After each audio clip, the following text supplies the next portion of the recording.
বন্ধুরা, কড়াই গরম হয়ে গেছে, তেল দিয়ে দিচ্ছি। এখন দুটো শুকনো লঙ্কা ছেড়ে দিচ্ছি। এখন তেজপাতা দিয়ে দিচ্ছি 2-4টে।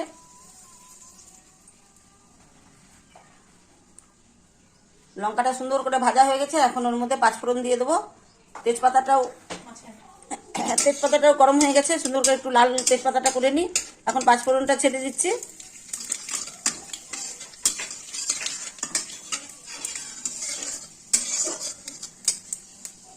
হ্যাঁ, এখন পেঁয়াজটা ছেড়ে দিলাম। এখন পেঁয়াজটাকে সুন্দর করে লাল লাল করে ভাজা হবে। এখন বর্তমান তেল যতটা দিয়েছি ততটাই মনে হচ্ছে যে হয়ে যাবে, আর না হলে পরে আরেকটু দিয়ে দেবো। আমি এখন বাবার বাড়ি থেকে রান্নাটা করে দেখাচ্ছি, অর্থাৎ আমার ছোট ভাস্তার ঘর থেকে, কিচেন থেকে।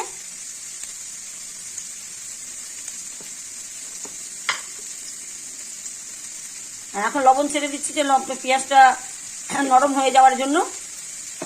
আমার মনে হচ্ছে যে তেল আর একটু দিতে হবে, তা আমি এখনই আবার একটুখানি তেল দিয়ে দেবো। একটু পেঁয়াজটা নরম হোক, তারপরে দিলে পরে তেলটা ভালো হবে, না হলে একটু কাঁচা কাঁচা সেন্ট এসে পড়বে। আর কাঁচা কাঁচা সেন্ট এসে পড়লে পরে সেই তরকারিটাতে সেন্টটা হয়তো খারাপ হয়ে যাবে, যার কারণে পেঁয়াজটা আরেকটু নরম হোক, তারপরে আমি তেল আরেকটু দিয়ে দেবো। কেন মাছের মধ্যে তো একটু তেল ভালো করে না দিলে পরে মাছটা একটু খেতেও ভালো লাগবে না। মানে যতটুকুনি দরকার ততটুকুনি দেবো, এটা নয় যে বেশি দিয়ে দেবো। বেশি দিলে আবার তেলাক্ত হয়ে যাবে। ঘরের খাওয়া আর হোটেলের রান্নার মধ্যে পার্থক্য রয়েছে। হ্যাঁ, সুন্দর করে ভেজে নিতে হবে। এখন একটু তেলটা আমি দিয়ে দিচ্ছি। আপনারাও দেখতে পাবেন যে কতটুকুনি তেল লাগবে, বুঝতেই পারবেন। পেঁয়াজগুলো আমি সরিয়ে নিয়েছি। এখন একটু তেল ব্যাস হয়ে যাবে। আর দিতে লাগবে না আমাকে তেল। পাশের থেকে বলতেছে যে হয়ে যাবে। আমার এটা মানে ছোট ভাস্তার বইয়ের হেসেল ঘর হচ্ছে। আমি বর্দার বাড়িতে এসেছি। এখান থেকে কিছুক্ষণ দূরের মধ্যে আমার আবার আরো 3টে দাদা থাকে। আমি সেখানেও আজকে চলে যাব দেখা করতে। এখনো যাওয়া হয়নি, যাব, নাহলে ওরা আবার রাগ করবে। আরো পেঁয়াজটা ভাজা হবে, তারপরে এর মধ্যে মশলা দেব, আর একটু নরম হবে। তারপরে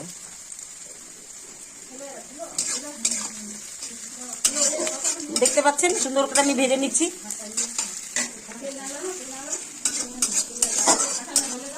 দেখেন খুব সুন্দর করে ভাজা হয়ে যাচ্ছে। ভালো করে না ভাজা হলে পরে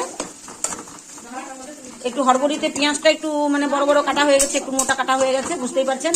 নাহলে হয়তো আপনারা ভাববেন যে ইনিতে এইভাবে পেঁয়াজ কাটেন না, আজকে হঠাৎ কেন এইভাবে পেঁয়াজগুলো মোটা মোটা হয়ে গেল। ভীষণ হড়বড়ি ছিল, পাশের বাড়িতে পুজো হচ্ছিল, সেখানে গেছিলাম একটু, যার কারণে।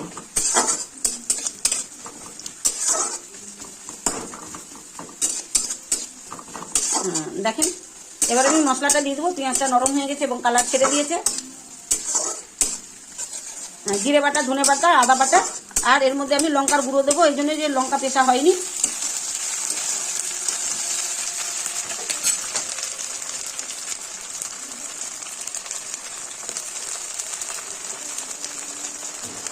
আমি মশলার বাটিটা ধুয়ে জলটা দিয়ে দিলাম।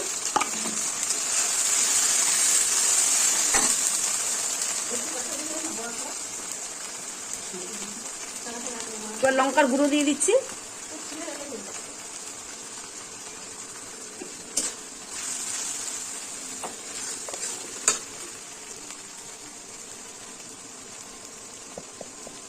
এবার হলুদ ছেড়ে দিলাম, যতটা লাগবে পরিমাণ মতো, কেন হলুদ বেশি দিয়ে দিলে আবার হলুদ হলুদ গন্ধ করবে। এখন মশলাটাকে আমি লাল লাল করে ভেজে নেব। যতক্ষণ না মশলার থেকে তেল বের হয় ততক্ষণ ভাজতে থাকতে লাগবে এবং পেঁয়াজটা ছাঁচা করে দিতে লাগবে, তাহলে মাছের ঝোলটা ভালো হবে খেতে। কেননা আপনাদের বললামই যে পেঁয়াজটা একটু মোটা মোটা কাটা হয়ে গেছে, নাহলে পরে হয়তো বলবেন যে ভদ্রমহিলা কখনো পেঁয়াজটা এত মোটা মোটা কাটে না, কিন্তু আজকে হঠাৎ করে কী করে পেঁয়াজগুলো কাটা হয়ে গেল মোটা মোটা।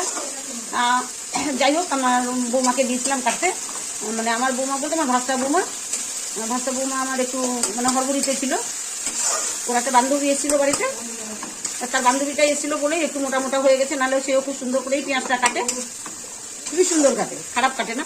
কিন্তু আজকে হয়ে গেছে হঠাৎ করে, যেহেতু বান্ধবী এরা এসে গেলে পরে একটু হয়, তাদের সঙ্গেও তো কথা বলতে হয়, যার কারণে রান্নাটা খারাপ না হলেই হলো। আবার কড়াইটা দেখে বলবেন না যে কড়াইটা অতিরিক্ত কালো। আজ এই কাজ, এখানে একটা কাজের বউ আছে, বউটা ভীষণ পাজি, ভালো করে মাজে না। কি করা যাবে তার জন্য, এখন তো দায় চাকর ছাড়িয়ে দিলে চলবে না, পাওয়া যায় না, বুঝতেই পারছেন।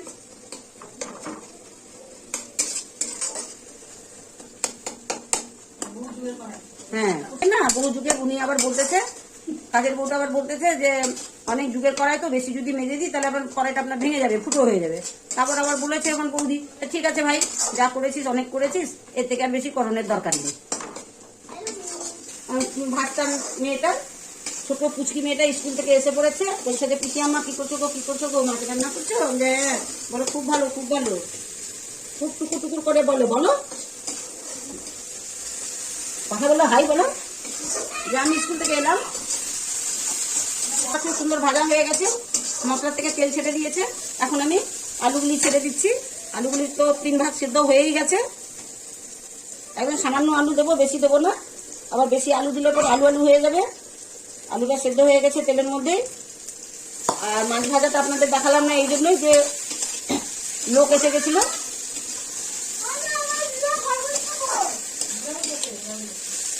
দিয়ে কাতলা মাছের ঝোল, ঝোল বলতে খুব একটা ঝোল নয়, কেন ডাল সাথে ডালও তো রান্না করা হচ্ছে, মটর ডাল সেদিনের ডাটা দিয়ে, আর করলা ভেজে ওর মধ্যে ছেড়ে দেওয়া হবে। যাই হোক ভাজা হয়ে গেছে, আমি এখন জল দিয়ে দিচ্ছি। গ্যাসের ফ্লেমটা একটু বড় করে দিয়েছি, বাড়িয়ে না দিলে পরে তাড়াতাড়ি হবে না।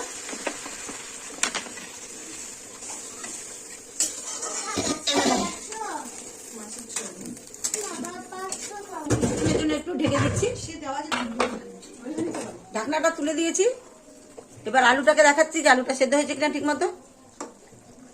হয়ে গেছে, এটা হচ্ছে লোকাল আলু, এটা চন্দ্রমল্লিকাও না আর আদার্স অন্য কোনো আলু না। হ্যাঁ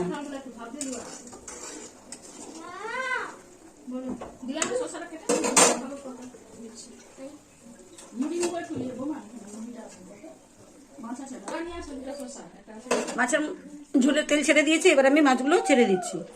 এটা কাতলা মাছ হচ্ছে, লোক এসেছিল বলে আপনাদেরকে আমি মাছ ভাজাটা দেখাতে পারিনি। কি করবো, বাবার বাড়ির দেশে এসেছি যখন, তাহলে তো একটু সবার সাথে কথা বলতেই হয়। আর রইল আমাদের ভিডিওর রান্না, সেটা তো হতেই থাকবে।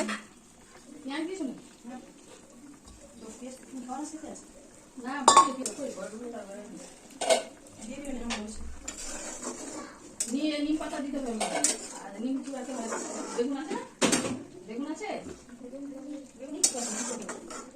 নিম বেগুন একটু ভাজে নেবো, আর নাহলে কাঁচা নিম চিবাই চিবাই আর নিম খেতে হয় লাস্ট, আর এতে সম্মান না নিম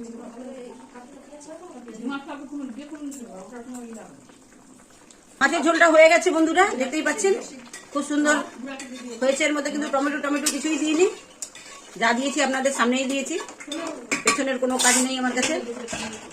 যেটা করব সেটাই দেখাবো, উল্টা পাল্টা করবো না, এবং উল্টা পাল্টাও আপনাদের সামনে পেশ করবো না। হয়ে গেছে, এবার আমি মাছের ঝোলটাকে নামিয়ে দিচ্ছি, গ্যাসটাকে নিভিয়ে দিচ্ছি।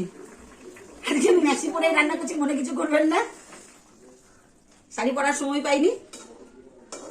ঠিক আছে, তাহলে রান্নাটা করে ফেললাম। আপনি মাছটা কিভাবে রান্না করলাম প্রথম থেকে শেষ পর্যন্ত আমার ভিডিওটাকে অবশ্যই আপনারা দেখবেন, কিভাবে রান্না করলাম না করলাম। আর লাইক করবেন, শেয়ার করবেন, সাবস্ক্রাইব করবেন, সাথে থাকবেন, হাত ধরে এগিয়ে দেওয়ার চেষ্টা করবেন। নমস্কার।